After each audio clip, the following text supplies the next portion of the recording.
Velkomin að Rauða borðinu. Við höldum áfram að reyna að skilja heiminn og Íslands samfélag og í kvöld ætlum við að reyna að skilja heilbrigðiskerfið sem er búið að vera að tala árum, kannski áratugum saman, að sé eitt af megin viðfangum stjórnmálana og þar með svona samfélagsumræðunar. Og alls konar hugmyndir uppi.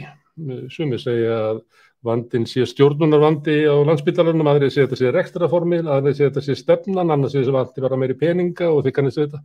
Það er umræðin út og suður. Til þess að reyna að fá okkur skilning á þetta, þá hef ég kallað til 6 manneskjur sem allir vinna inn í kerfinu og ég hef þá trú að það sé miklu snjallara að spyrja þau heldur fólki sem vinnur í ráðuneytinu eða skrifstofu Landspítalans eða hjá landlækni eða í stjórnmálaflokkunum eða einhverja McKinsey eins og ráðuneytið spurði um stefnu í heilbrigðismálum og spurði ráðgjafa fyrirtæki McKinsey. Ég ætla að pröfa að heyra í fólki sem að vinnur á gólfinu og það eru hallar svolítið læknaslagsið hjá mér. Það eru 4 læknar. Það er Theodór Skúli Sigurðsson, Unnur Berglind Friðriksdóttir, Árni Jónsson. Nei, það er ekki rétt hjá mér. Það er Theodór Skúli Sigurðsson, Árni Jónsson, Súsanna Björk Ársdóttir og Ragnar Freyr Ingvarsson. Þau eru svona hér og þar inn í kerfinu. En svo eru hér hjúkrunarfræðingur, Anna Kristín Blöndal Jóhannesdóttir, sem er eiginlega fastagestur á Rauða borðinu. Hún hefur komið að tala alls konar hluti við okkur, eins og þessu bókmetri ef ég var rétt. En núna fer hún að tala það sem að hún vinnur við.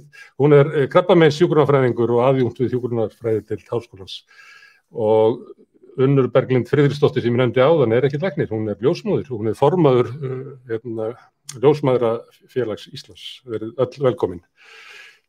Ég byrja á því að tala svona hvernig er talað heilbrigðiskerfið, en eitt sem að mér finnst vera svolítið áberandi er að þegar maður fyrir út á land og talaði fólk út á landi, að þá er talað allt öðruvísi heilbrigðiskerfið og þá er svona meiri svona alvarlegur tónn í því að það þurfi að bæta það og miklu svona ríkari svona hugmyndum það við áttum eitthvað og við erum að missa það og við erum að missa það bara mjög hratt. Það er einn læknir sem að vinnur út á landi, það er Súsanna Björk Ársdóttir, vinnur á Heilbrigðisstofnun Vesturlands. Hvað er þetta rétt tilfinning sem að maður heyrir svona víða? Ég var til dæmis með vinnuskúrin á síðasta laugardag, það voru verkalýðsforingjar utan á landi og þeir voru allir á því að heilbrigðismál væru bara að það væri komið tíma það að verkalýðsforingi gerðu kröfur í heilbrigðismálum svipað og gerðu í húsnæðismálum og í húsnæðismálum hefur verkalýðsforingi gengið svo langt að hún hefur stofnað Bjarg.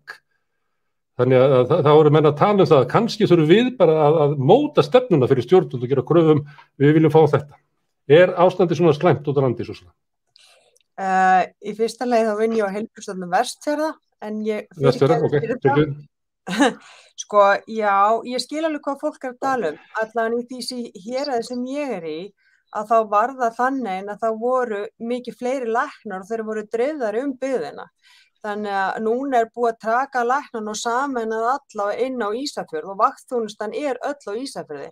Áður fyrr þá var þetta mikið dreifðar. Þá var læknir á Þingeyri og þá var læknir á Flateyri og þá var fastur læknir í Bolungarvík og þá var bara sér vaktþjónusta þar. Þannig að það var vakt alla sólarhringinn, þannig að fólk þurfti ekki að keyra á milli til þess að sækja sér læknisþjónustu. Mér finnst það kannski ekkert endilega slæmt að það sé búið að svona sentralisera hana. Það náttúrulega þýðir að við erum öll stödd á sama staðnum og ekki úti í sjálfu héraðinu. Það sem hefur síðan gerst undanfarin ár sem allan ég hef verulega miklar áhyggjur af er að mönnunin snýst meira og minna verktöku.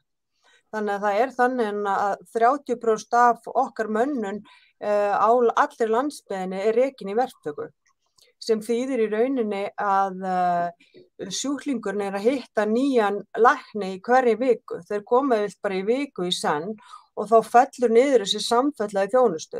Og þá er þetta að koma með sama vandamáli til mismunandi lækna og þá fellur náttúrulega, getur fallið eitthvað þjónusta niður sem hefur áhrif og skerði þjónustu við sjúklingur og sjúklingur gerir rauninni og hljóti skaða af.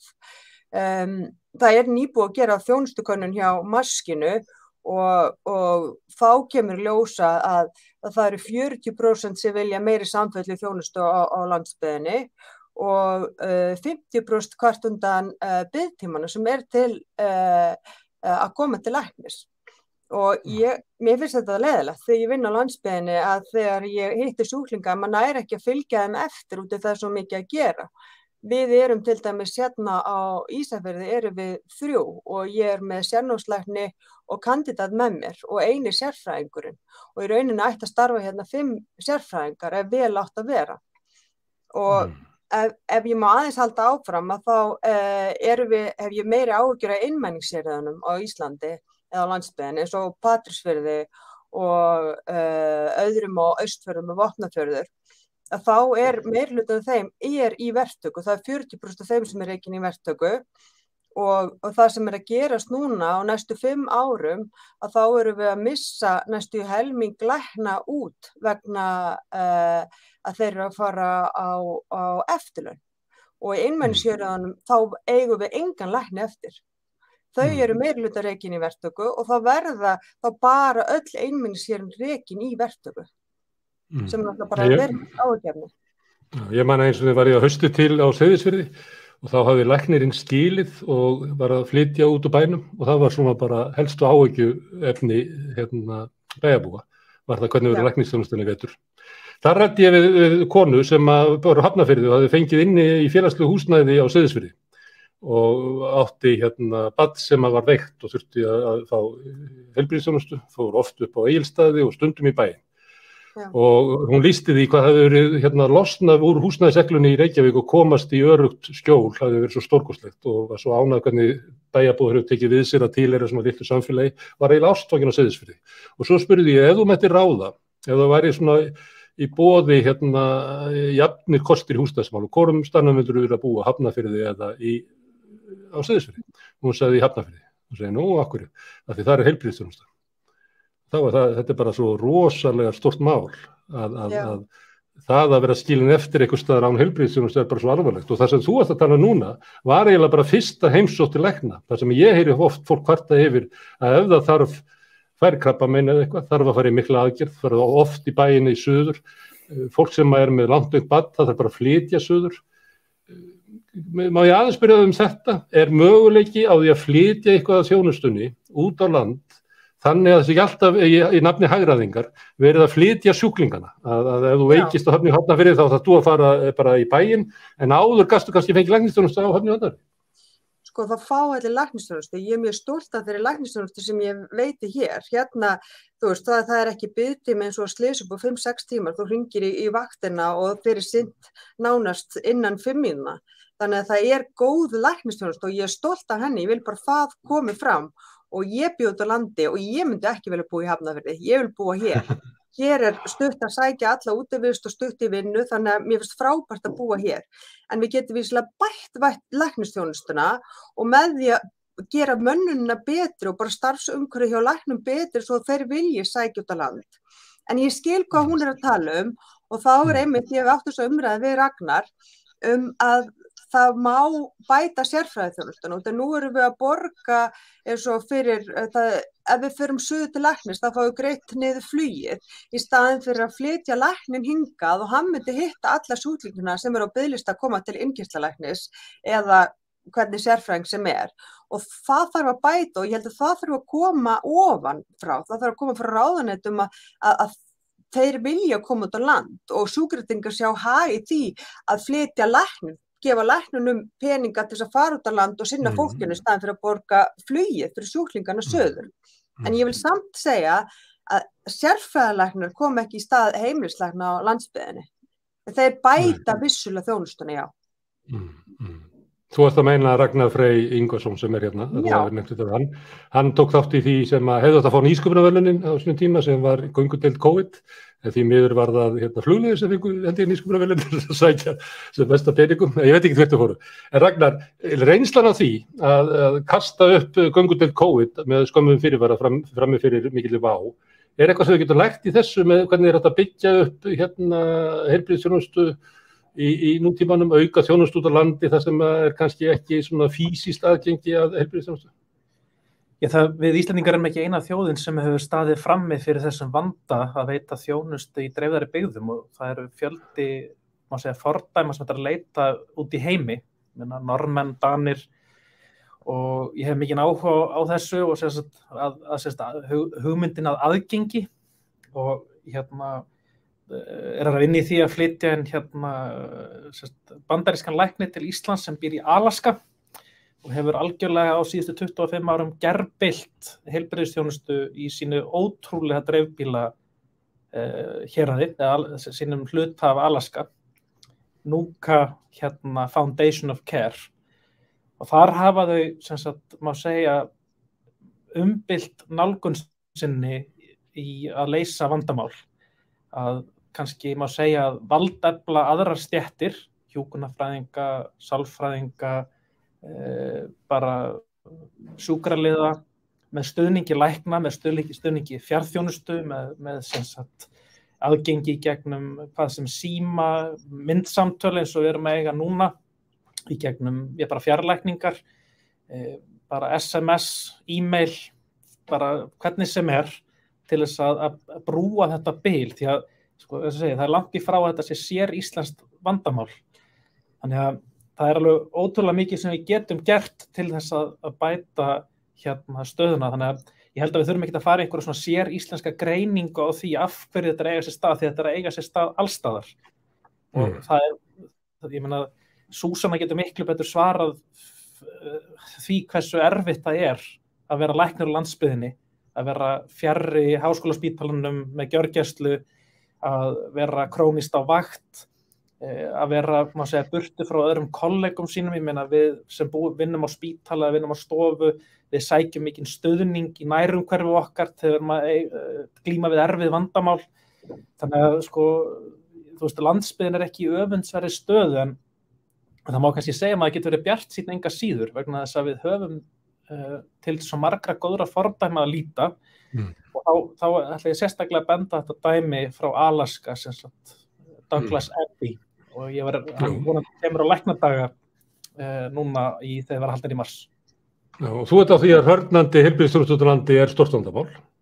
Þetta gríðastórt vandamál og ég meina alveg, það ég meina, ég starfi sem lyflæknir hér á Landspítalanum, þá vinn ég líka á stofu sem sjálfstætt starfandi læknir og ég get alveg sagt að bara einfaldlega ríkið, það opinbera gerir ekkert, ekki neitt, null og nix til þess að bjóða mína þjónustu út á landsbyggðinni og ég hef reyndað ekki samtali við Vestmannaeyjar, ég hef talað við Súsönnu og Ísafjörð og ég hef talað við Austurland, hvernig getum búið til einhverja svona þjónustu því að ég með fjölda sjúklinga á Ísafjörði og á Vestfjörðum, Austurlandi og í Vestmannaeyjum sem myndi gjarnan vilja sinna í héraði. Já, en stefna stjórnvalda ennþá bara svona hröðuleið til aukinna skilvirkni og aukinna samþjöppunar og öðru slíku, þó svo að tæknin og hugmyndirnar séu komnar fram og fyrirmyndirnar, ef fólk vil bæta heilbrigðisþjónustu út á landi, þá til nóga fyrirmyndum og það bara engin vandi að gera það. Þetta segir það. Íslenska kerfið mótast fyrst og fremst af einhvers slags bara hendistefnu og hefur fengið það bara, má segja, íslenska kerfið afsprengi ótrúlega margra frumkvöðla bara hér og þar. Ég meina, það má nefna bara, SÁÁ, sjálfstætt starfandi lækna, öll elliheimilin, sjúkraþjálfunarstöðvar, þetta er bara svona, fólk fær bara að gera svona það sem það vill og ríkið hefur bara leyft öllu þessu að eiga sér stað og lengi vel var það sem betur fer að allir þessi frumkvöðlar hafi fengið bara að gera það sem datt í hug, því annars værum við í algjöru rugli hefði ríkið fengið að ráða þessu. En ríkið hefur algjörlega skort allt samtal. Ég meina, það var sett heilbrigðisstefna og samþykkt með öllum greiddum atkvæðum fyrir gott ef ekki 4 árum síðan. Og þar var bara samtal við einhverja forstjóra, einhverja toppa af einhverjum heilbrigðisstofnunum, hvernig þetta veita þjónustu. Og ég margoft talaði um þetta í fjölmiðlum. Það var ekkert samtal við lækna eða heilbrigðisstarfsfólk á gólfinu. Það var ekkert samtal við sjálfstætt starfandi lækna sem veita 1/3 af heilbrigðisþjónustu á Íslandi. Langódýrasta þjónusta sem veitt bara í Evrópu. Og þó víða var leitað. Og það er ekkert samráð við okkur sem eigum að veita þjónustuna. Bara einhverja toppa og einhver efri lög sem stundum virðast ekki hafa neina hugmyndum hvað gerist á gólfinu. Theodór Skúli, má ég spyrja þig hvort að þú kannast við þetta, svona annars vegar verið að tala svona ákvarðanir teknar án tengsla við þá sem eru svona að vinna vinnuna og síðan svona sagan af hrörnun heilbrigðisþjónustu út á landi svona hugmyndur að byggja upp aukna skilvirkni og það bara borgi sig að reka þessa þjónustu hér og þar og þangað til að fólk upplifir það að sé orðið mjög fjarlægt. Þessi svona krafum skilvirkni annars vegar og svo hvernig ákvarðanir uppbyggingu kerfisins eru teknar að það séu langt frá kannski þeim sem að vinna við kerfið. Er þetta þín upplifun? Algjörlega sko. Ég tek undir með það sem Ragnar hefur verið að segja á Súsanna að samráð og samtal hafa ekki farið fram og það virðist vanta í alla enda út á landi og inn á höfuðborgarsvæðið og svona hvernig við forgangsröðum þjóðnustinni og hvernig setjum fókusinn. Þannig að þetta á við sko, ég finnst við búin að tala fjarþjónustu og eflingu landsbyggðarinnar og þjónustu við landsbyggðina bara frá því mann eftir mér og þetta bara gömul saga en ekkert endilega nýjum búningi. En við erum mikla hópsálir læknar og ég, eins og Ragnar talaði ég skil mjög vel það að menn sækja á mjölina sko, krafa samtímans og krafa neytenda hefur líka aukist, þannig að menn eru dálítið berskjaldaðir í til dæmis einmenningshéranum eins og Súsanna talaði þetta að þjappa okkur saman, það tryggir ákveðna konsentrasjón í þjónustu, þannig að einn dagstælega þjónustu út á landi að hún hefur því miður liðið skort og það kannski krafa samfélagsins og samtímans. Á samanskapi er alltaf bráðaþjónusta líka miðast við það að allt færi suður, eflingu sjúkraflugs og sjúkraflutninga, samgöngur og annað, það var miðað því að flýta flutningi bráðveikra og sjúkra suður í hendur svona hásérhæðara meðferðar en svona skort að stíða við bakið á þeim sem út á landi. Og hvað, ég meina, einhverju leyti þá hljómar þetta eins og það sé skynsamlegra að setja fólk bara sem fyrst í góðar hendur, þar sem að öll tækni og einhverju leyti á bakvið þess út að segja það líka, það eiginlega ómögulegt að vera einn læknir í einmenningshéraði vegna þess að þú upplifir að þú getur ekki veitt þjónustuna sem að sjúklingarnir eru að fara upp á og þú ert kannski svona smeykur jafnvel að gera það vegna þess að þú ert svo veik staða sem þú ert í. En lausn á þessu? Er hægt að styrkja þjónustu út á landi eða eigum við bara að auka sjúklingaflutninginn suður? Þetta kostar allt peninga og þetta er spurningum erfiðar ákvarðanir. Ég saknaði alltaf gamla tímans þar sem við vorum með gömlu góðu fjórðungssjúkrahúsin sem að síðan hefur verið að hola innan úr síðustu áratugi. Það sem að mætti kannski einmitt búa til meira aðlaðandi starfsumhverfi fyrir einmitt aðeins sérhæðari þjónustu en samt í landsfjórðungunum. Og þar væri það kannski einfaldara líka að stytta boðleiðir sérfræðinga út á land en leið sjúklingar sem að búa á landsbyggðinni inn á þessi sjúkrahús. Þau eru enn til staðar þessi sjúkrahús en þau eru ekki svipur á sjón það sem áður var, að ég vil meina. Já, þá var starfsöfin, en eru þau þannig að húsakostur sé þannig að ef það væri kannski hægt að fjölga aðeins læknum og hjúkrunarfólki en líka vera með kannski einhver á hjólum sem geta komið þegar á þarf að halda, gætu húsakostirnir tekið meiri starfsemi. Mörg af þessum sjúkrahúsum að breytast hægt og bítandi bara yfir í öldrunardeildir, langlegudeildir öldrunarfólks, en gætu þau verið öflugri heilbrigðisþjónusta fyrir sitt hérað? Ég vil meina að húsakosturinn sé til staðar. Það er steinsteypan til, það þarf að fylla hana með þekkingu og fagfólki og búa þannig starfsumhverfi til fyrir starfsfólki það sjáu sér kost á að leita og jafnvel kannski í lengjast út á landi styttri eða skemmri tíma. Svo Árni Jónsson síðasti læknirinn hérna. Nú veit ég ekki, þú ert að vinna í bænum eða ekki? Nei, ég einmitt ég þangað til síðasta föstudag var að vinna á Reyðarfirði, Eskifirði og Fáskrúðsfirði. Það er búin að vera að vinna það síðan í síðast 1,5 árið. Ég einmitt eins og Súsan nefndi, ég í svona verktöku starfið að þannig, nema ég var að fara þarna svona cirka hálfan mánuðin í hverju mánuði.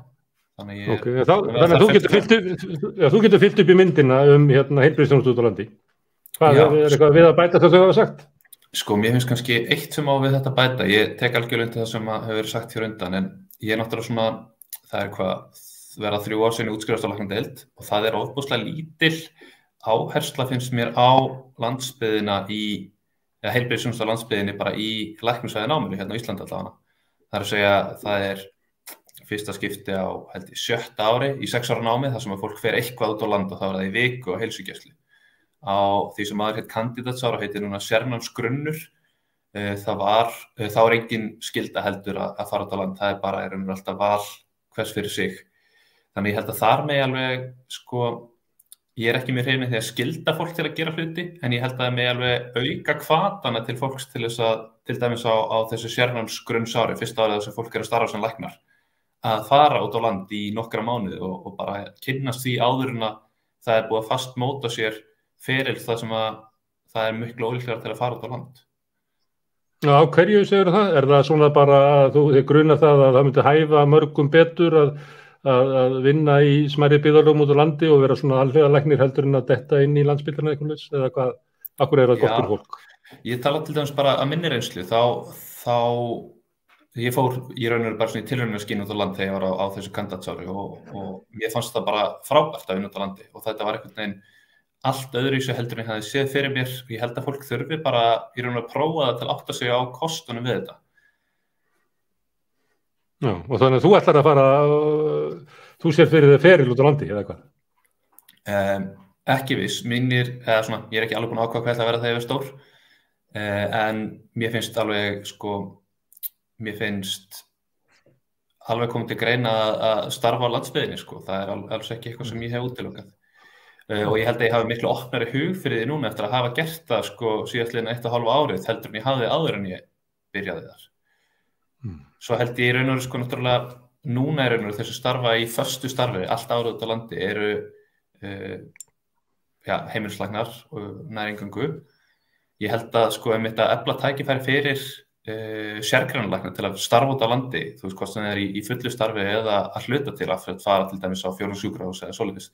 Það sé alveg mjög mikil tækifæri þar og eins og það sem ég starfa á Austurlandi til dæmis, finnst mér sú þjónusta að virka ágætlega fyrir ákveðna sérgreina, til dæmis kemur hjartalæknir í hverjum einasta mánuði, kemur þvagfæraskurðlæknir annað hvern mánuð sem kom alltaf á fjórðungssjúkrahúsi í Neskaupstað, sinna verkefnum sem að þurfa ekki sérhæfðan tækjabúnað eða svoleiðis og spara þannig kannski ég veit ekki, á einni viku ferðir fyrir, veit ekki, kannski 60-80 manns suður, eitthvað þannig. Einmitt. Þetta er víða, þetta er til dæmis í tannlæknum, ég held að sé tannlæknir einu sinni í viku á Hvammstanga og þannig að það er allt í líðissu. Og ég held að þetta módel megi alveg sko klárlega efla, ég held að viljinn sé alveg fyrir hendi hjá læknum til að sinna þessu verkefni, sko. Ég held að það þurfi bara að búa til umgjörð, sko, það sem að bara til að láta þetta einhvern veginn gera, sko. Það var svona eitthvað í umræðinni fyrir nokkrum árum að skylda sérfræðinga á stofum til þess að fara út á landi eða þetta gera samning með það til að reka stofu í bænum, en ég held að það sé ofboðslega slæm hugmynd út því að fólk verður að vera í þessu því að langa til að gera þetta, ekki út því að vera að neyða því það. Já. En ég held að það sé alveg hægt að þetta sé leysanlegt vandamál. Já.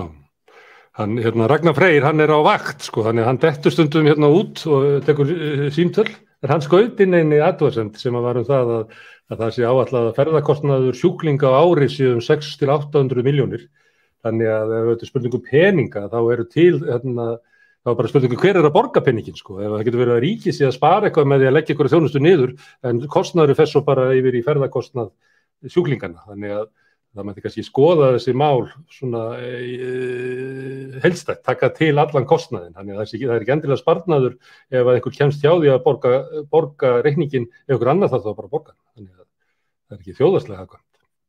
Herðu, Anna Kristín, þú ert í hjarta íslenska heilbrigðiskerfisins á Landspítalanum. Þetta svona tala svona skilvirkni og svona breytingar að svona breyta kerfinu, að reyna að gera alltaf hagkvæmara. Verður var við það inn í á spítalanum sjálfum?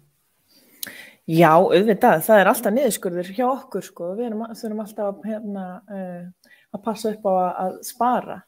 Og það sem mér finnst áhugavert eins og Súsanna var að tala allir þessi verktakar, heilbrigðiskerfi út á landi sérstaklega að nýta sér verktaka svo mikið og það var svolítið talað það núna fyrir stutti síðan þegar var einhvern tímann, fólk var að panika yfir að væri svo fáir hjúkrunarfræðingar og svona, það ætlum við nú bara aldeilis að nýta sér starfsmannalegur erlendis frá og fá erlenda hjúkrunarfræðinga til að prófa þetta bil og ég velti fyrir mér sko hvaðan, af því að þetta er náttúrulega verið að nýta sér svona þetta verktakasystem til dæmis í Noregi og og í Svíþjóð veit ég, en það hefur ekkert gefið mig góða raun. Bæði þetta verri þjónusta fyrir sjúklingana og þetta dýrara fyrir kerfið að endingu, sko, verri fyrir starfsþróun allra stétta og svona, ég velti fyrir mér, sko, hver pælingin bak við þetta, sko. Og eins og Ragnar var að segja, þetta allt bara svona tækifæris stjórnun í heilbrigðiskerfinu. Að endalstöra slökkva einhverja elda og setja örþunna plástra á, sko, á stíflu sem að bresta. Og maður finnur það auðvitað inn á Landspítalanum líka. Við erum Landspítalan sífellt að helja fram, sko. Þannig að, jú, auðvitað finnum maður fyrir þessu fara líka. Má ég spyrja aðeins út í þetta með verktakana svona, nú það reyndar bara í kringum jólin að þá voru að koma inn verktakar inn í bráðadeildina frá sjálfstæðsstarfandi svona hálfsjúkrahúsum í bænum. En þetta með að vera að breyta svona vinnustannum út í það að vera í fastri vinnu, sem að Súsanna nefndi líka þessa verktakur. Snýst þetta einhver leyti það að spítalinn betri ef hann bara, hvað er þetta dæmi, bara eins og leikhópur?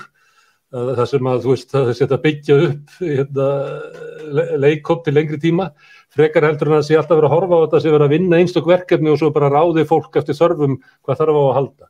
Þarf spítalinn að vera eitthvað svona festa í spítalanum, þannig að svona starfsmannaleigur og verktakar og fleira skaði spítalann, þetta að segja það. Ef við sleppum því bara hvað með samt við peningana. Er þetta verri vinnustaður ef hann ekki byggður upp á föstu starfsfólki, heldur á fólki sem kemur og fer sem verktakar? Ég náttúrulega bara að skjóta, ég náttúrulega ekki unnið á þannig vinnustað, sko, en ég get ímyndað mér að það sannarlega erfitt að vinna á gólfinu með stöðugt nýju fólki sem ekki með reynslu af þeirri deild sem það komið á núna sem tilfallandi starfsmaður. Og það náttúrulega gefur auga leið. Ég meina, það getur hver sem séð, sko, fótboltaþjálfarlegi eða ekki, sko. Þannig að það bara, það náttúrulega algjör no-brainer, sko. En málið þó svo það náttúrulega ekki, mér þykir aldrei gaman og ég veit svo sem ekkert mikið peninga og heilbrigðiskerfi þannig, en ég veit þó það og hann Ragnar Freyr sem með tölunar á baku sig, þú veist, hann hlýtur að geta staðfest að endingu þetta náttúrulega ekki arðsamt, sko, fyrir heilbrigðiskerfið að nýta sér verktaka, hvort sem þeir eru, já, hann segir ég hef starfað við verktöku, þú mátt taka mjút, sko, trufla mig, við getum Ragnar, það bara verður að spyrja þig. Það ekki að grípa þig. Nei, þú mátt það. Ég held að Ragnar styðji verktöku, ég hef grunað það. Já, það getur vel verið. Já, bæði og.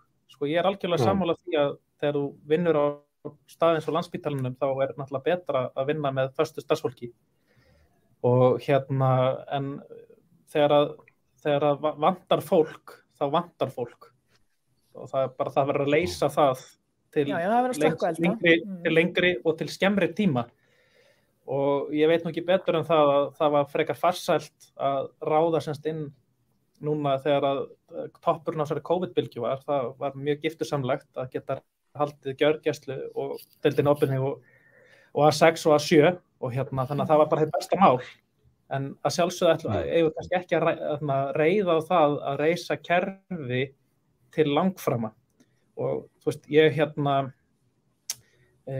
ég bæði styðjandi opinbera kerfisins og ég svo sannarlega styðjandi líka sjálfstætt starfandi og það að leysa vandamál í verktöku vegna þess að sko þetta ekki það er svo aðsnallt að hugsa þetta sem bara eitthvað svona við höfum einhverja eina konkrétt lausn ég meina Íslendingar eru 370.000 og þeir hver og einn Íslendingur einstakur og það þarf að nálgast vandamálin á mjög fjölþættan hátt og það að halda það sé einhver ein patent lausn til að leysa þetta allt það er bara barnaskapur og það þarf að hugsa þetta hvernig hvar búið til þekkingarkjarna, hvar leysum við flókin vandamál, hvar leysum við einfaldari vandamál, hvaða tól og tækir og hendur til að leysa hvert verkefni fyrir sig.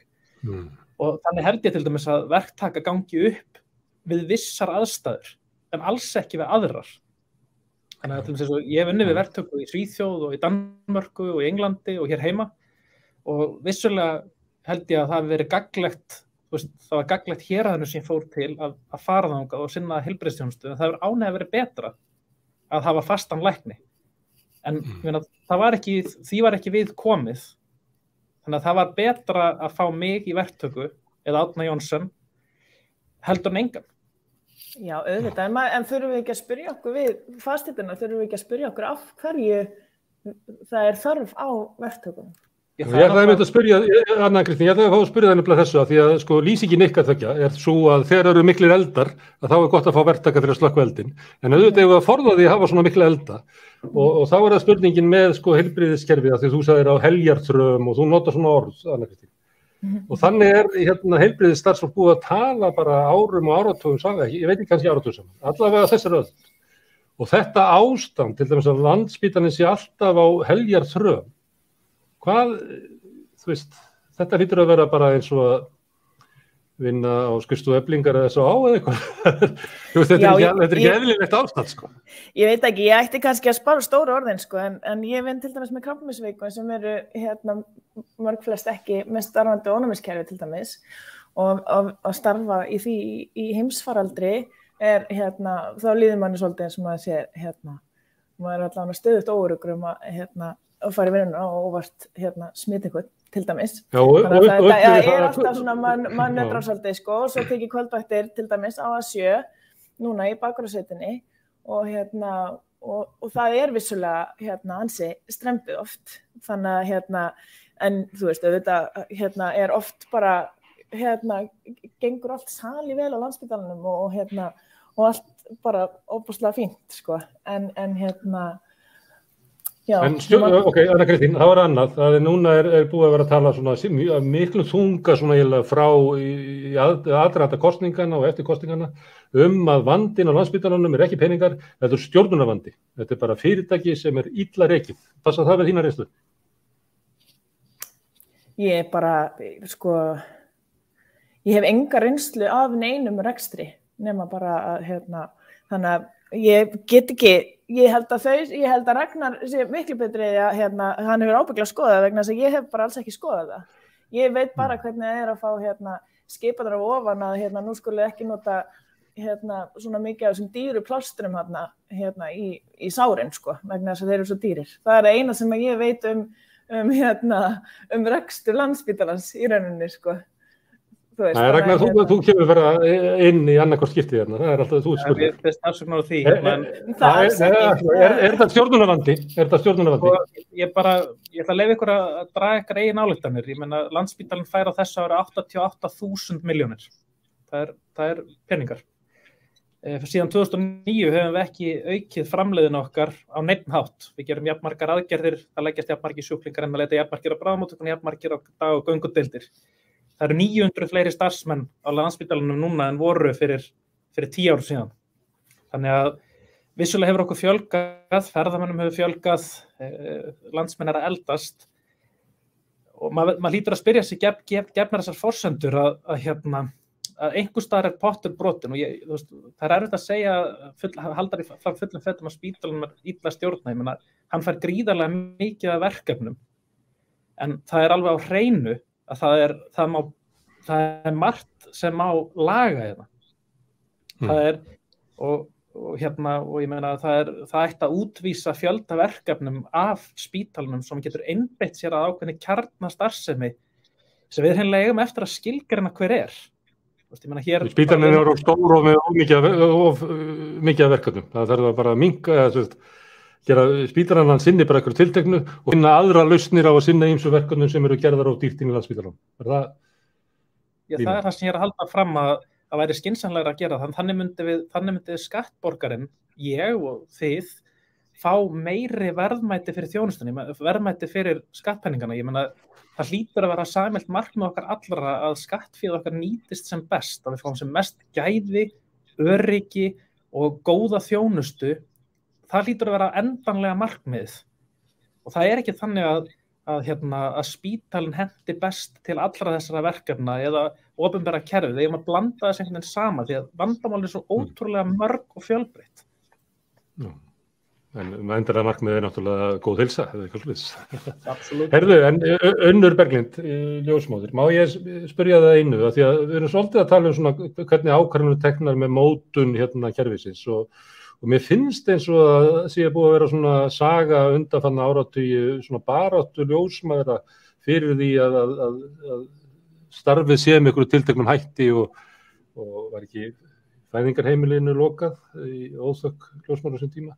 Hvað með svona, hvernig ákvarðanir teknar og hverjir koma að borðinu við að taka þar ákvarðanir? Það í lagi hjá okkur? Nei, við vildum náttúrulega hafa meira en að segja hvernig þjónustan og ef við kannski byrja að tala verktöku hjá ljósmæðurum, að þá eru mjög margar ljósmæður sem að vinna í hlutastarfi í verktöku við heimaþjónustu, sem að sinna konum eftirfæðingu og það til að skapa þessa samfellu sem að kerfið sjálft ekki að bjóða upp á. Þannig að ljósmæður sem að sinna mæðravernd eða eru í fæðingunum að þær geti tekið konur sem að þær eru búin að sinna í heimaþjónustu og haldi þannig samfellinu. Þannig að verktakan hjá okkur að skapa samfellu á móti því ég heyri eins og Súsan að tala að það að rjúfa þessa samfellu hjá læknum. En hver kaupir þjónustuna sem að þið veitið í heimahúsum? Er það verðandi mæður sjálfar? Nei, þá eru við verktakar hjá Sjúkratryggingum Íslands og sinnum konum þar. En þegar þú tala fæðingarheimili Reykjavíkur og þá ég nú með þær gleðifréttir að það búið að stofna nýtt fæðingarheimili Reykjavíkur og það þarna Hlíðahverfi þarna þar sem að flugvöllurinn var. Og þær eru að sinna, það sem sagt einkarekin stofa hjá ljósmæðurum, þar sem þær ætla að taka alla pakkan, þar sem þær eru með getnaðarvarnaraðgjafir, þær eru með mæðravernd og þær eru með fæðingar og sængurlegu og svo ljósmæður sem ætlar að fara í gegn breytingarskeið kvenna. Þannig að þær eru þarna með alla pakkan og þessa samfellu. Þetta allt gert sem sagt í verktöku eða í samningi við Sjúkratryggingar. Já, þannig það verið að flytja þetta raunverulega frá því að vera hluti af opinbera kerfinu og spítalanum og það lokað og svo verður vöntun og þjónustunni og hægt og bítandi þá koma einkaaðilar og leysa þörfina og fá samninga við Sjúkratryggingar til að gera það. Já, við erum að reyna að skapa þessa samfellu í kerfið sem að kerfið sjálft ekki að skapa lengur. Sérstaklega á höfuðborgarsvæðinu, það meira út af landi sem samfella í þjónustunni og það eru allar rannsóknir. Það líka unnur að því að við vorum svolítið að tala landsbyggðina. Það eitt af því sem oftast nefnt þegar að vera að tala svona veikleika í heilbrigðisþjónustu á landi að þá sagt að það búið að loka fæðingardeildinni og þetta hefur maður minni að hitta þetta á Blönduósi og gott ekki Vestmannaeyjum og ég bara held að mjög víða. Það er reyndar nýbúið að taka fæðingardeildinni í Vestmannaeyjum í gegn. Þannig að strax eftir að ný fæðingarstofa opnaði, það voru bara 5 fæðingar í Vestmannaeyjum. En fæðingarstöðum hefur fækkað mjög mikið undanfarin ár, sem þýðir það að fólk af landsbyggðinni þurfa að koma til Reykjavíkur og þær eru að koma 37-38 vikur og sjá fram á bið alveg upp í 42 og þær eru, maki þegar að taka sér frí úr vinnu, þær þurfa að vera með húsnæði í bænum, það eru eldri systkini sem að þurfa að koma með eða þarf að koma fyrir á meðan og þetta svolítið mál fyrir fólk að utan að landi að þurfa að koma hingað í bæinn og bíða eftir fæðingu. Að vera flóttamaður í rúma mánuð. Já. Ég menn þetta atvinnutap fyrir maka, börnun sem eru fyrir, það þarf ekstra að koma þeim fyrir og ég menn þetta geta verið alveg upp í 5 vikur sem fólk þarf bara að setja og bíða hérna. Já, ég veit ekki hvort að þið viljið spá í því af hverju þetta svona hjá okkur ef það svona tilfinningur að þetta sé svona slæmt hvað veldur, eru við bara hvað veldur því, af hverju ekki þessi áhersla á uppbyggingu heilbrigðiskerfi sem að þegar almenningur spurður þá þetta alltaf númer 1. Já, það náttúrulega líka hefur skapast af ljósmæðraskorti að ef að ljósmóðir hættir út af landi að það hefur ekki tekist að ráða í staðinn og þá afleggst þjónustan að hluta til það líka en svo vilja ekki það þessi sjúkdómsvæðing á fæðingu sem að hefur oldið því að það eru margar stofnanir sem vilja ekki hafa fæðingar lengur. Það engin, nú geta læknarnir kannski svarað þessu betur en það eru mjög margir læknar sem vilja ekki koma nálægt fæðingunum. Ok, hvað segir þið læknar? Maður getur alveg tekinn til þetta eins og þegar ég var áhugavert að tala við eldri kollega út á landi að það alltaf svona eina fyrstu spurningun og kemur á nýjan stað þá svona eitthvað, já, hvað það fer kona í fæðingu, þú veist hvernig maður að gera það, og það einhvern veginn svona það sem að ungi læknar sem að stíga sem fyrstu skref eru sko hræddasti við út á landi eru eðlilegar fæðingar hjá heilbrigðum konum, sem náttúrulega svona kannski stóra samhengi mannkynssögunnar mjög skrítið. Já, það ekki bara ungu læknarnir sem eru hræddir við fæðingar og vil ekki koma nálægt þeim. Það eru líka eldri læknar. Ok, herðu, nú sittum við hérna saman og ég ætla að spyrja ykkur, hvað eigum við að gera? Hvað myndu þið vilja sjá breytast? Það breytingar hvernig ákvarðanir eru teknar? Þarf að draga athyglina að einhverjum vanda eða kannski vita allir eitthvað en samt ekkert gert? Það svolítið svona tónninn hjá ykkur að það sé búið að vera að tala þetta árum og áratugum saman og það bara breytist ekkert. Þannig það eins og það skiptir ykkur máli hvað svona almenningur að tala sína á milli og hvernig umræðan ákvarðanir bara teknar út frá okkur allt öðru forstum.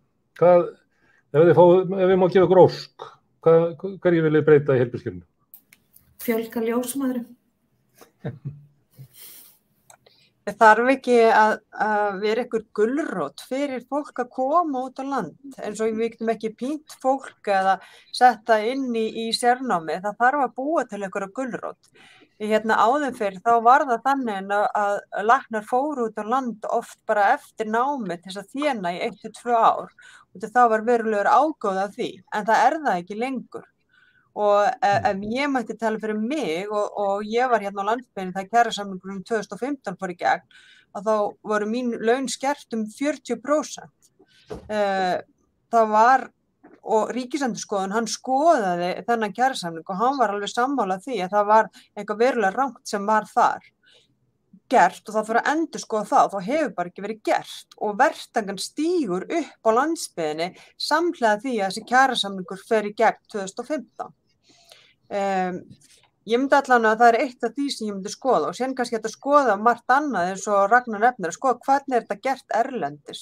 Einhverjir skattaafsláttir fyrir fólk sem fara og vinna á landsbyggðinni eða að búa til eitthvað kerfi sem hvetur fólk að fara út á land og ég held að sé mjög mikilvægt að það séu læknar út á landi, að það sé ekki verið sentraliserað til Reykjavíkur. Til dæmis í gær þá var ég hérna með fárveikan sjúkling sem ég kom ekki suður. Ég var raunin með gjörgæslusjúkling og þá skipti máli að við höfum þekkingu og kunnáttu til þess að halda fólki gangandi hér og það kemst ekki suður. Ef það á ekki að vera góð læknisþjónusta hér, þá megum við líka bara flytja fólkið héðan og flytja bara alla á höfuðborgarsvæði. Þannig að það hlýtur að vera metnaður frá ríkinu eða ráðuneytinu að styrkja þjónustuna á landsbyggðinni. En við erum fá. Það eru 47 læknar sem starfa á landsbyggðinni.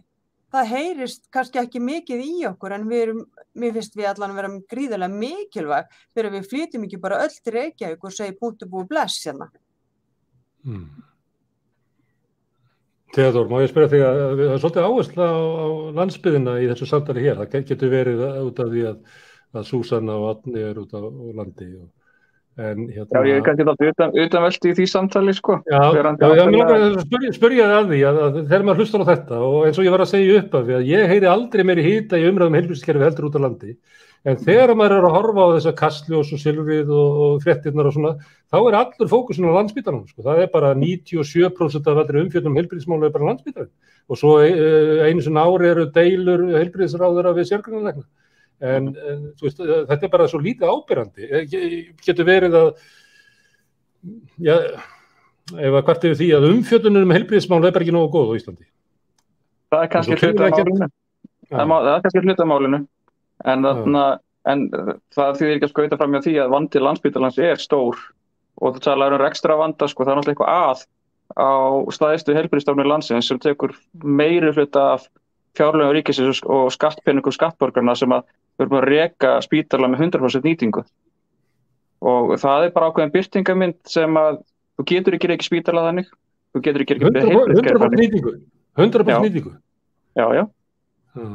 Það ég fæ hagfræðinga hérna stundum við Rauðaborðið og þeir segja það, eitt af lærdómunum af COVID var það að þú gætir ekki rekið fyrirbrigði eins og heilbrigðiskerfið eins og það væri flugfélag, eins og markmiðið væri að ná sem hámar sætanýtingu. Það hafði komið í ljósu COVID að það ekki sko skilvirknin sem að leiðir til þess að þú nærið mögulega hæstu hæstu sætanýtingu sem markmiðið, heldur seiglan, að þú þolir að fá áföll.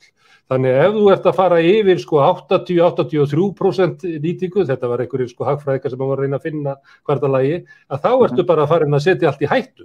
Þannig að sá sem ætlar að reka spítala með markmið 100% nýtingu, hann að sigla bara annarkvort fram að bjarginu eða á vegginn. Þú verður að spyrja þá sem að reki spítalan og þetta eru tölur sem að stjórnvöld þekkja og þetta kannski ástæðan fyrir að það eru neyðarköll að berast frá Landspítalanum ítrekkað og nú kannski sérstaklega sem heimsfaraldri. Þar sem að við vorum búin að vara við þessu í fyrstu og annari bylgju og vorum að vona það að fólk hefði kannski kveikt á perunni með þetta einhver tímann í ferlinu, en það var eins og það væri bara enginn að taka okkur alvarlega og við, þetta alltaf úlfur.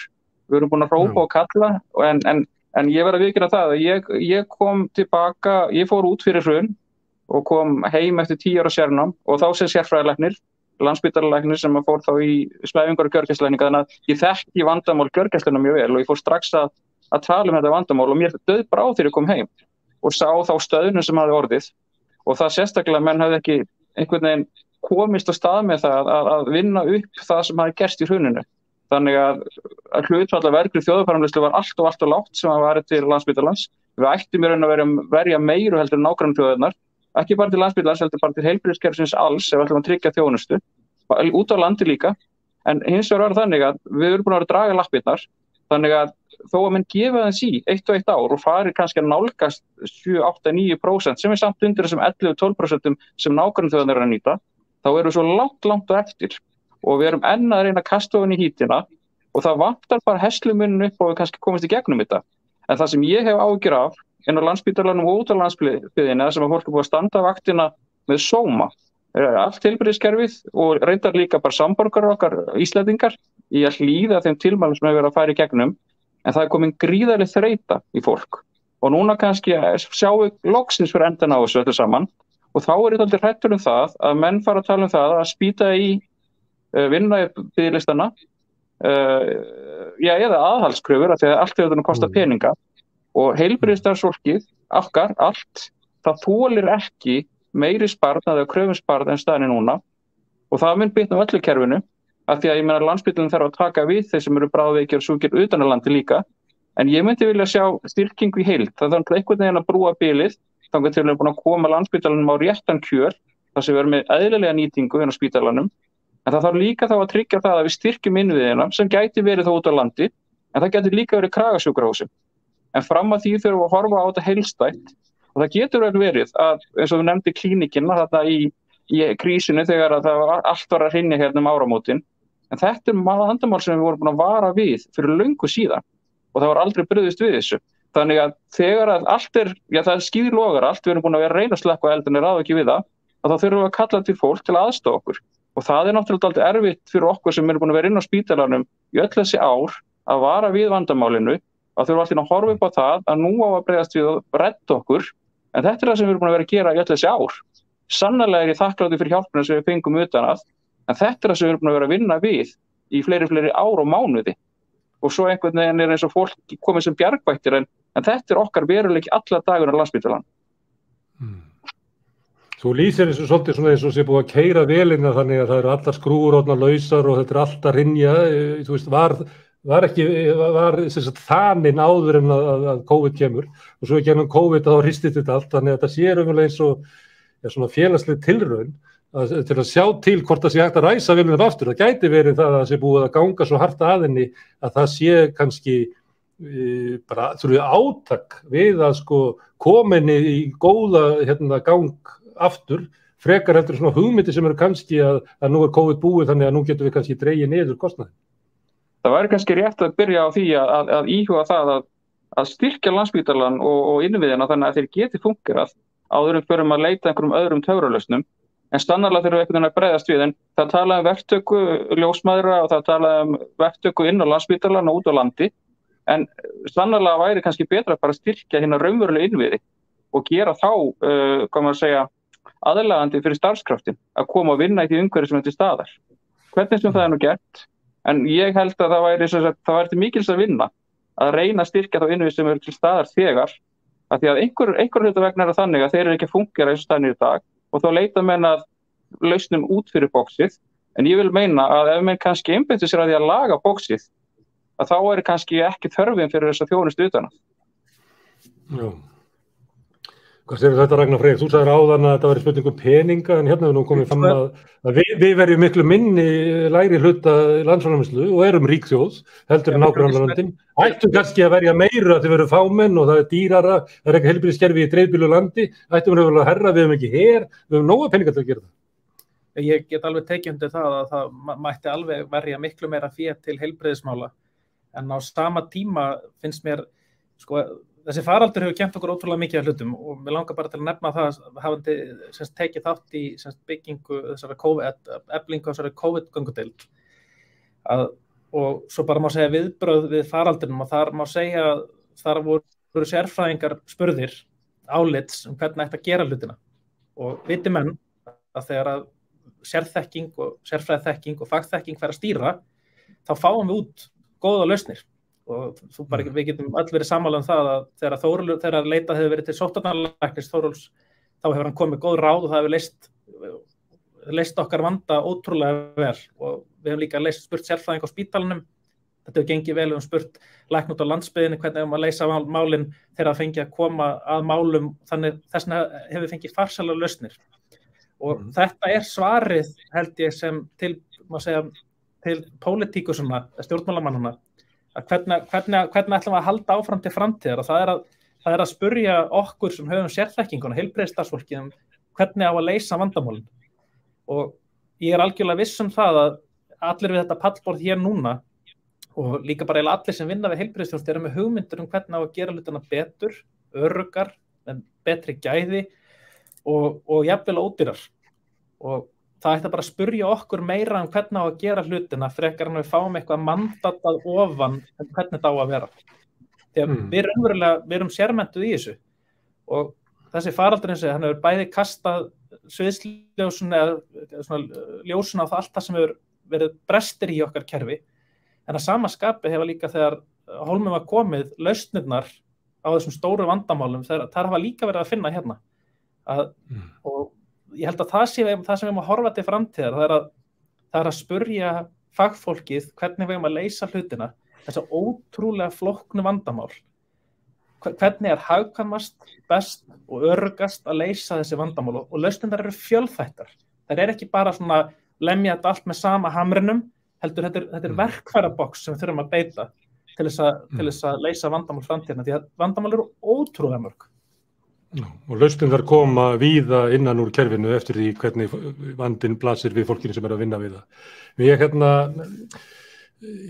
Ég stundum velti fyrir mér landsmenn verið að hafa svona tvöfalda sýn á heilbrigðiskerfinu. Þegar maður stendur fyrir utan það, þegar maður hangir á biðlistanum og þegar maður er að borga og svona þá bölva maður þessu og svo eru svona umræður heilbrigðiskerfi í opinberum vettvangi maður bölvar þessu. Svo veikist maður og ef maður er heppinn, ef maður er búinn að bíða í 1,5 ár eftir til að fá aðgerð og svo sleppur maður inn, að þá kynnist maður öðru heilbrigðiskerfi og þá hittir maður fólki sem er að vinna með sjúklingum og það ég ætla ekki að vera mæri ykkur eitthvað, en það er besta fólkið í heimi sem að vinnur við aðhlynningu og að sinna veiku fólki. Það bara, ég hugsa að ef þú ert ekki góð manneskja og þú byrjar það, þú valdir þetta að þú verð góð manneskja, þá verður þú kannski bara góður í þessu og þið sjáu þetta bara á Facebook þegar fólk liggur á spítulunum þegar þú veist hálfklökkir statusar hvað það er svo gott fólk sem er að sinna því og það er svo þakklátt og það er svo gott og ég hef oft velt yfir mér, af hverju þetta fólk ekki látið byggja upp kerfið? Því það af hverju ættum við ekki að byggja kerfið upp af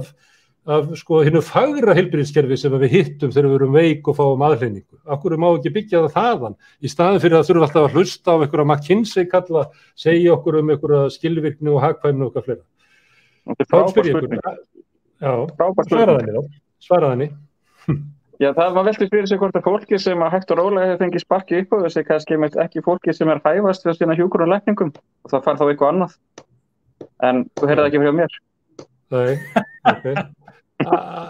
Anna Kristín, hún er svo í mikilli umönnun að hún er komið með barnið sitt í fangið. Já. Er eitthvað til í þessu? Að við höfum að stýra heilbrigðiskerfinu frá þeim sem er að sinna sjúklingunum? Ég er ekki viss að það sé hægt að ég var til dæmis ekki góð í því og hef gjörsamlega engan áhuga á því þannig ég veit ekki svo sem hvort að það væri hægt að fá fólk í það. Nei, Anna Kristín, þú þarft ekki að gera það, þú ert bara að spurða því hvað þarf að gera á deildinni þinni og það er gert. Já, akkurat. En mér er þið lofað því sko að það væri hlustað, þá og mér væri hlýtt, nei, segir svona. En það sem að ég hugsa sko að því ég kenni nú upp í háskóla líka og er að kynnast þessu frábæra unga fólki sem er komið beint eftir 3 ára menntaskólanám inn í hjúkrunarfræðideildina til dæmis. Og þau hafa valið einmitt þetta, þvert á sko pressu þjóðfélagsins að græða á daginn og grilla á kvöldin, þú veist, að þá hefur þá velja þessi einstaklingi þetta og ég er sammála þér, það er eitthvað ótrúlega fallegt við það og við þurfum að gera það meira verðmætt í samfélaginu okkar, að það sé eitthvað sem er eftirsóknarvert, að hafa kunnáttuna til þess að hjúkra og lækna og verða að liði og það sé í raun það sem er eftirsóknarvert við það að búa í samfélagi, hvort sem það er smátt samfélag út á landi eða stórt samfélag hér. Og það er held ég einhver svona, fyrir að það gerist, þá leysist ekki starfsmannavandi heilbrigðiskerfisins, þú veist. Og sérstaklega ekki núna þegar við erum að fá álagið borgað í febrúar frá þeim jólin og við fáum ekki álagsgreiðsluna eins og áður, til dæmis. Og ég veit að það eru margir hjúkrunarfræðingar búin að segja upp núna eftir að fengu launaseðil jóla og áramóta sem við þurfum því miður að vinna. Þú veist. Þannig að þetta er bara staðan og ég held að við þurfum að fara í eitthvað svona grundlegt verkefni, samfélagslegt verkefni að bara fá að vekja áhuga fólks á að vinna þessi störf. Súsanna, er eitthvað í þessu að það þurfa að byggja heilbrigðiskerfið freka frá sko mannúðinni inn í því og því sem er mikilvægt heldur en að séu, þú veist, svona þessi kallar sem að koma og segja já, Súsanna mín, það getur vel verið, en þú verður að hafa í huga og svo bara er gert eitthvað allt annað, sko. Nei, það er mút, Fyrirgeð, ég er svo vön Teams. Ég þarf að þegja alveg hljótt á meðan. En að sjálfsögðu þarf að tala við fagfólki sem vinnur á gólfinu. Ég meina, mér finnst það bara að gefa auga leið það við sem vinnum og erum með sérþekkinguna að við séum spurð hvað er hægt að gera og hvernig sjáu þið það. Þá byggjum maður líka upp gott kerfi og eitthvað sem við viljum starfa í. Það er erfitt að það kæmi ykkur og myndi breyta öllu og ekki samræða við okkur. Þá er líklegt að fólk fari bara. Þannig að já. Nú þetta mér eitt í huga. Í svona samfélagi gæti að vera þannig að vera fagfélög heilbrigðisstéttanna sem að myndu reka áfram svona kröfunar og eitthvað fleira. Og ég hef séð eitthvað svona verið að skrifa til þess eins og læknafélagið að það sé orðið bara félag einhverja sérgreinalækna sem eru bara í business í Reykjavík sem að hafa tekið það yfir og það sé raunverulega ekki kannski líklegt til þess að koma með svona einhverja eins og svona samræmda stefnu það hvert við myndum vilja sjá kerfið fara. Hvað með svona, hvaðan á svona krafan að koma breytingar? Já, ég held að læknar séu svo stór hópur og fjölbreyttur hópur. Þannig að ég held að sé alveg hægt að koma með einhvern lítinn hóp sem myndu sjá landsbyggðina. Við erum ekki það mörg og það ætti að vera annar hópur sem sér í rauninni einhvern stofunar upp í bæ og annar landsbyggðina. Það fengi allir einhvern veginn að koma að borðinu með hugmyndir Þá ég held að þeir flestir ánæðistir þá og það skiptir máli að hafa okkur ánægð og við getum þannig að við vinnum vel inn í þessu kerfi. Unnur Berglind, hafa fagfélögin skyldu? Já, við höfum skyldu og við eigum að reyna að hafa áhrif á þessa þjónustu. En það sem ég langar að segja, okkar hópur er kannski öðruvísi að því að við erum með heilbrigðar konur í bara eðlilegu ferli og það er mjög óæðilegt að vera að stefna heilbrigðum konum inn á hátæknisjúkrahús og það er bara mjög dýrt fyrir samfélagið að það eigi allir að fæða inn á Landspítala. En ljósmæðrafélagið, það með svona faglega umræðu? Ég er bara að spyrja því, ég veit það ekki, hvort að fagfélagin og stéttarfélag. Þannig að það er ekki bara verið að semja kaup og kjör, heldur verið að gera kröfur það Það var áberandi miklum verkfallsbylgju kennara í Bandaríkjunum sem voru að koma út úr svona nýfrjálsíkju tíma og eru föst í honum ennþá. Að kröfur þeirra voru ekki bara launahækkanir, þetta voru kröfur bættan aðbúnað, aukna fjárveitingar inn í skólana, sérstaklega inn í þá sem eru svona í inner city, fá sálfræðingan í skólana og voru með alls konar svona kröfur sem voru langt út fyrir það að vera kaup og kjör. Og ég velti því fyrir mig þegar ég var að lesa þessar kröfur hvort að þetta væri kannski eitthvað sem að kæmi innan úr svona kerfum og innan úr fagstéttum sem vinna í svona kerfum eftir svona langvarandi hagræðingarkröfu og allt þetta sem að þið hafa verið að lýsa hér. Og hvort að kjarabarátta stéttanna snúist kannski aðbúnaðinn og umhverfið og stefnuna inni í kerfunum í framtíðinni. Og ég pröfa að kasta því, hvað Súsanna jánkar. Það berjast fyrir með því að fá þessa samfellu í kerfið og auka vægið hjá verktökum ljósmæðra því að það er þjónustan sem það er kerfið sem að ljósmæður vilja vinna við og það er það sem að konur að sækjast eftir. Og utanstofnan og fæðingar núna eru komnar upp í 5%, á meðan heimafæðingar voru mjög lengi bara við 1%. Jónsi, má ég spyrja því? Já, ég ætla að fá enda á þér. Ég ætla aðeins að spyrja Árni Jónsi bara áður en ég gefi Ragnari fyrir orðið. Umræðu vettvangurinn. Ég held að þú hefur einhvern tímann tekið þátt í eitthvað svona með undirskriftir og svona kröfugerða á hið opinbera. Umræðu vettvangurinn, hvernig heilbrigðisstéttin svona móta kröfur sínar. Er hann góður eða er hann tilviljunarkenndur? Er hann á hans góðan farveg inn í fagfélögunum?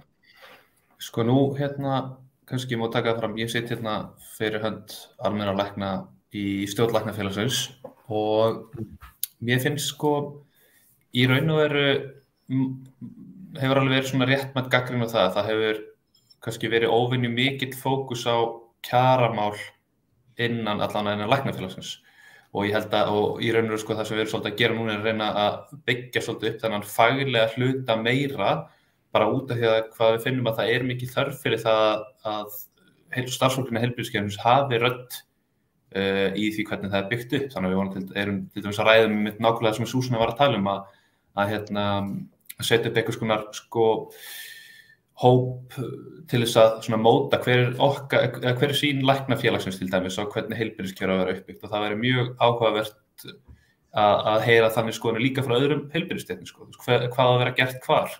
Hvað á að vera inn á spítali, hvað á að vera á stofu, hvað á að vera gert í heimahéruðum fólks, hvað á að vera í höfuðborginni. Það er ekki beint til einhver svona ein sýn allavega innan okkar fagfélags á þann hlut, en ég held að það ætti að vera það.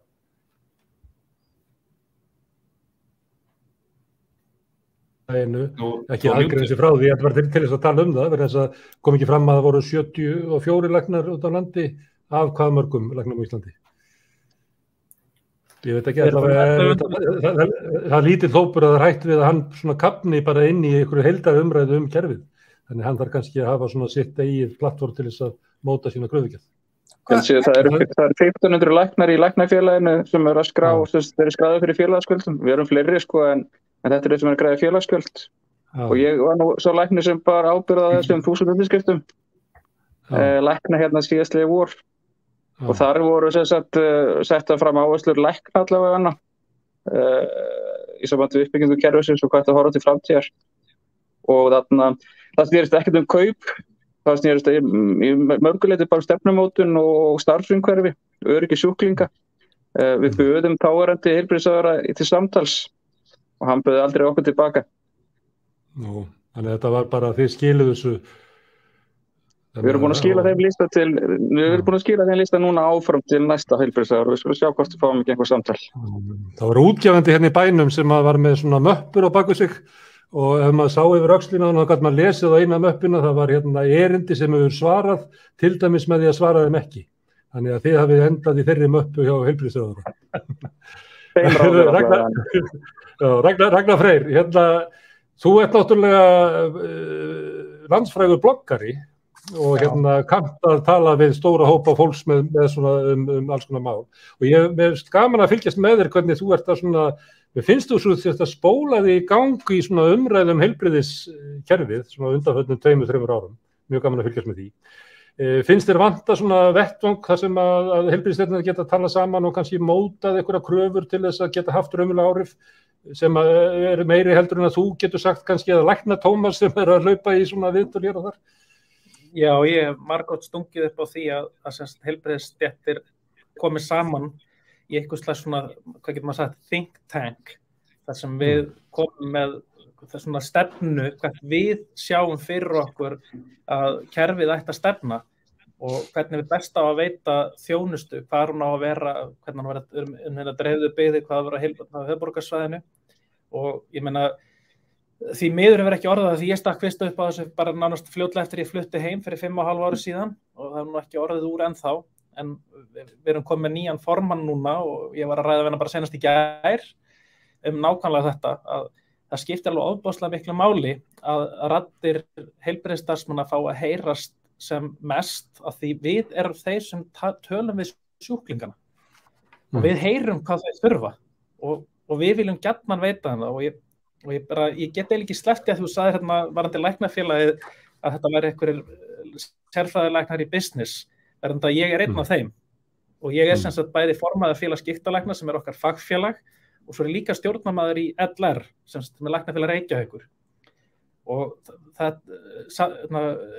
samfélagsumræða sjálfstætt starfandi lækna á Íslandi hún bara fjarstæðukennd og það verið að líta á þetta sem eitthvað big business það bara langt frá sannleikanum að það eiginlega vandræðilegt og bara til þess að bara því maður sem segir það skiptir máli að maður hafa einhverja tölur í bakgrunni við veitum 1/3 af heilbrigðisþjónustu á Íslandi 1/3 fyrir 4% af útgjöldum til heilbrigðismála. Þetta ótrúlega lítil summa. Við eyðum næstu 2 meira fé í sauðfjárbændur og kúarækt heldur en við veitum til sjálfstætt starfandi lækna. Og við sinnum 500.000 komum á ári. Og þetta eina af ástæðuna fyrir því að heilbrigðisþjónusta á Íslandi mjög góð. Við erum með góða, vaxandi heilsugæslu. Við erum með nokkuð góðan spítala stundum. En við erum með mjög öfluga sérfræðiþjónustu út í bæ sem hræbilleg og ég ætla bara til að segja það, hún svo ódýr að þú berð hana saman við Svíþjóð, þá kostar hún 1/5 af því. Heimsóknin mín kostar 1/5 af því að koma til mín í Svíþjóð, 1/4 af því að koma til mín í England og ég veit þetta vegna þess að ég vann við að kaupa þessa þjónustu því ég var að vinna í Englandi. Og að sama skapi kostar ég 1/5 af því til að hitta mig á Landspítalanum, það kostar 5 sinnum meira en að hitta mig á stofu. Þannig að við erum einhverstaðar alveg út á túni í allri þessari umræðum einhverja business lækna sem að græða einhvern pening eða lækna á spítalunum. Við þurfum bara við fagfólkið sem vinnum á þessum ólíku stöðum, því ég vinn nú líka hjá opinbera kerfinu, bara í meirihluta vinnu, 70% vinn ég hér. Við þurfum einhvern bara að leggja spilin á borðið fyrir fólk, krónur og tölur, heimsóknir og tíðni og framleiðin og allt þetta og hjálpa fólki að sjá hvað við höfum fram að færa. Ok, það þetta vandamál í mörgu þetta á Íslandi að við vitum ekki alveg hvað við erum að tala eða hvernig við erum að tala það og hvernig við vera þannig að það ekki sterkar skoðanir en raunverulegt samtal sem það bara eiginlega ekki farið í gang En rauðaborðið liður í því að reyna að starta svona samtali. Mér finnst vera mjög fróðlegt, þið fræddu mig og þetta nú svona, ég á námskeiðum íslenskt samfélag og sumir komast aldrei við og hlusta á mig, tala við fólk og læra með mér hvernig samfélag Ég hafði mjög gaman að þessu samtali og þakka ykkur kærlega fyrir. Theodór Skúli, Unnur Berglind, Árni, Súsanna Björg, Ragnar Freyr, Anna Kristín. Kæra þakkir og hlustendur þakka kærlega fyrir. Og ég segi bara takk fyrir í kvöld.